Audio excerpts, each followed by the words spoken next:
Pinakaenot na Marian Procession sa Naga City kan mga patron gikan sa manlain-lain na lugar sa rehiyon ikukondusir sa aga Mayo 11.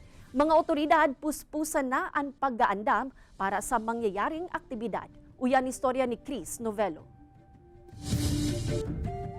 Sa primerong pagkakataon sa rabay na ipoprosesyon sa siyudad ni Naga ang mga patron o Bicol Coronadas gikan sa manlain-lain na lugar sa rehiyon. Inupod ining Grand Marian Procession na gigibuhon sa Mayo 11 katakod kan Peña Francia de Mayo.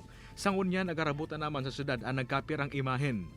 Mga iba-ibang mga ladawan ni Ina nahalis sa iba-ibang parokya sa Daugkan, Cáceres, Asinsiring man sa Luwas, igwang sa Legazpi, iko nga ni halis sa ibang lugar sa Luwas kang Bicol. Garo 11 images iyan. Parte naman subot inikan pag-aandam kan simbahang Katolika sa anibersaryo kan canonical coronation ni Nuestra Señora de Peña Francia. Katakod kay ini, preparado naman ng mga otoridad sa nasabing aktibidad. Nagkaigwanan ng pag-meeting si mga head kang event kang Peña Francia Fiesta Celebration. Maagi ang ruta kan prosesyon po sa Basilica asin malibot sa kasentrohan kan syudad pabalik sa Basilica Minore. Mayo man ay papautob na road closure durante kan aktibidad.